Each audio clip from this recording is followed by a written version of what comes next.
신경색이 있었으니까 우리 남편이 또 치매로 오면은 안 되니까 우리 남편 같이. 그럼 또 나 혼자 사니까 그게 제일 두렵더라고. 그래서 내가 PS가 내 게 도움이 된다니까 미리미리 챙기는 중이에요. 네.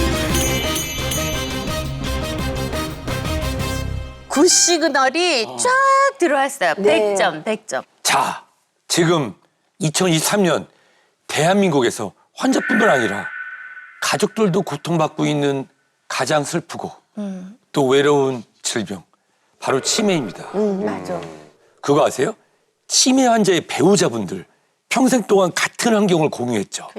그러다가 부부 중에 한 분이 치매가 발병하게 되면 배우자 역시 공통된 생활 속에서 같이 살다 보면 우울감이 올 수도 있고 또 사회적 고립 등이 지속되잖아요.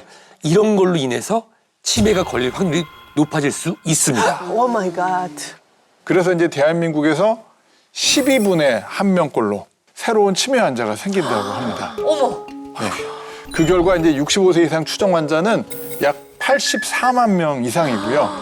연간 치매 환자 부담금은 10년 새에 2배 가까이가 올랐어요. 그래서 17조가 넘는다고 합니다. 다가올 2040년에는 무려 56조 이상이 될 것으로 추정할 수 있습니다. 야, 진짜 어마어마하네요. 글쎄 근데 말이야. 사실 치매 가족을 부양하는 가족분들은 어르신이 또 더 어르신을 모셔야 되니까 그렇지. 이게 쓸 돈은 많고 들어오는 돈은 없으니까 되게 힘들어하시는 경우가 많고 그러니까 저희 또래들이 이제 그걸 담당해야 되는 나이잖아요. 그러니까 치매를 다들 되게 무서워해요. 그렇지. 네. 맞습니다. 65세 이상의 경우는 나이가 5세 증가할 때마다 치매 유병률도 2배 정도 높아져서 가족 전부의 삶이 무너지는 경우가 많기도 합니다. 용녀 쌤은 사실 이 뇌경색 경험이 좀 그렇지. 있으셨잖아요.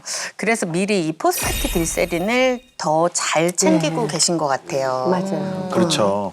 특히 뇌혈관 질환은 뇌출혈, 뇌경색으로 나뉘는데 이 두 질환 모두 혈관성 치매를 일으킬 수가 있습니다. 제가 실제 환자분의 사진을 준비했는데요. 첫 번째 사진은 급성 뇌경색의 발병 직후 환자의 뇌 사진입니다. 골든타임 뇌 치료해서 문제없이 잘 퇴원을 했어요. 그런데 급성 뇌경색 생기고 한 달 만에 재발을 했습니다. 너무 심하게 재발을 했어요. 이때는 상태가 너무 심해서 기억력 점수조차 측정을 할 수가 없었고요. 그리고 나서 9개월, 2년 지나면서 처음 사진하고 달라졌던 점이 네. 뇌경색이 온 부분이 뇌가 쪼그라들면서 상대적으로 뇌척수액을 담고 있는 뇌실의 크기가 상대적으로 커져버립니다. 네. 뇌가 작아져서 생기는 2차적인 증상이죠. 이런 것들로 인해서 이 환자는 결국 혈관성 치매로 발전하게 됐습니다. 그래서 이런 혈관 질환이 있으시다면 치매 위험 인자가 되기 때문에 각별히 뇌 건강에 신경을 쓰셔야 합니다. 근데 이런 뇌혈관 질환 말고도 치매 원인 질환이 더 있습니까? 그렇죠. 뇌혈관 질환의 가장 중요한 위험 인자 중 하나가 바로 고혈압이 될 수 있는데요. 특히 이제 치료받지 않은 중년기의 고혈압은 치매 발생 위험을 약 4.8배나 증가시킨다는 연구도 있습니다. 또한 이제 당뇨병 환자의 경우는 독성 단백질이 뇌에 더 잘 축적되기 때문에 주의가 필요합니다. 그렇구나. 사실 요즘에 나이가 드나 젊으나 고혈압이나 당뇨 없는 사람 거의 없잖아요. 근데 정말 관리를 제대로 해야 되겠다라는 생각이 들거든요. 네, 그리고 또 하나. 여성이 남성보다 이제 치매 유병률이 2배가량 높은 만큼 뇌 건강을 신경 쓰실 필요가 있는데요. 특히 이제 나이 들어서 우리 청각, 미각, 후각 그런 기능이 상실되면 주의를 해야 돼요. 그 음식을 하시는 어머님들이 점점 음식이 짜져요. 맞아요. 이런 것들이 치매가 시작되는 걸로 생각할 수도 있어요. 또 그리고 이제 소리가 안 들리면 소리가 안 들리니까 더 가족들하고 고립이 돼요. 실제로 이제 파킨슨이나 치매가 오기 몇 해 전의 증상으로 이런 미각, 청각, 후각 상실증이 나타난다고 합니다.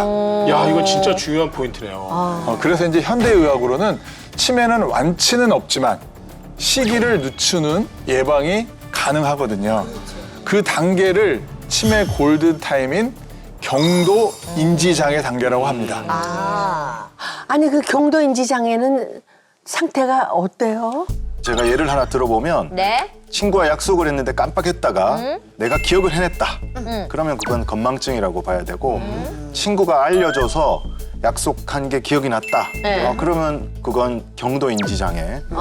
친구가 아무리 알려줘도 전혀 기억이 나지 않는다. 우리가 약속이 있었다고 그런 생각이 든다면 그건 치매 초기 증상이 될 수가 있습니다. 여기서 차이들이 뭐냐면 치매는 단기 기억 저장 자체가 안 되기 때문에 힌트를 줘도 기억을 끄집어내지 못한다는 차이가 있습니다. 나이 들면은 사실은 깜빡깜빡 하는 게 그거 사실 일상이잖아. 일상이죠. 그래서 뭐 물어보면은 내가 몰라. 그게 하게 되더라고. 그리고 이제 보통 그렇게 이제 알고 계시지만 나이가 젊어도 어려도 실제로 뇌는 늙어갑니다. 노화가 되거든요. 우리 뇌는 이제 30대부터 늙기 시작하는데 여러 원인에 따라서 어쩔 수 없이 퇴화하게 되는 것인데요. 실제로 이제 사진을 보시면요. 노인의 두뇌와 청년의 두뇌 크기가 확실히 이제 줄어든 게 보이시나요? 아니 뇌가 진짜 이렇게 꽉 차 있다가 뭔가 이렇게 마른 호두 같이 이렇게 좀 이렇게 쪼그라들었어요. 그래. 맞아. 그래서 노인의 두뇌는 젊을 때보다 볼륨이 약 15에서 22% 정도 줄어들게 된다고 주저앉았어. 저렇게 많이 쪼그라드는 거 너무 충격적이에요, 좀. 그 이유는 뇌에 쌓이는 독성 단백질에 대한 방어가 부족해서인데요. 35세부터 두뇌 속 포스파티딜세린이 감소하기 시작하기 때문입니다. 이 포스파티딜세린은 체내에서 충분히 합성되지 않기 때문에 반드시 외부 섭취가 필요합니다. 뇌가 쪼그라들면 그 사이로 뇌척수액이라는 물이 차게 되는데요. 그것이 기억력이나 인지 저하에 더욱 깊숙이 관여하게 되고 기억력 등을 더 악화하게 만들 수도 있습니다. 그래서 이제 제 주변에서는 포스파티딜셀린을 챙기는 친구들이 생기기 시작했어요. 왜냐면 우리 나이에 제일 예민한 친구들이 많거든요. 근데 용려 선생님이 챙겨 드신 포스파티딜셀린이 뇌 건강에 어떻게 도와주고 지켜주는지 궁금해요. 포스파티딜세린은 이제 줄여가지고 PS 이렇게 이야기를 하는데요. 네. 그 뇌에 함유된 인지질로서 뇌 전체 인지질의 약 15%를 차지하고 있는 뇌세포 보호막의 주 성분입니다. 네, 그리고 뇌세포와 신경전달 물질에 관여해서 뇌 기능 유지를 돕는 중요한 성분입니다. 대두에 약 15kg 분량에서 식약처 인정 하루 섭취 권장량 300mg 가량이 이제 추출되고요. 그래서 이제 미국 식품의약국과 우리나라 식약처에서 노화로 저하된 인지력 개선에 도움이 되는 기능성 원료로 인정하고 있습니다. 아니요, 이 대두 15kg면 이만큼 될 것 같은데 거기에 요만큼 나오는 거면은 엄청 귀한 거네요. 그러네. 아니 그러면 이렇게 귀하게 추출한 포스파티딜세린 PS가 뇌 건강에 도움된 연구도 있습니까? 네, 이걸 설명드리기 전에 우선 우리 뇌가 신호를 받아서 우리가 행동하거나 인지하거나 기억하기 위해서는 어떤 것이 중요하다? 바로 뇌 신경세포 역할이 중요합니다. 자, 이 신경세포의 물질을 감지하는 역할을 하는 것이 수상돌기, 덴드로이트라고 하는 건데요. 생김새를 한번 보세요.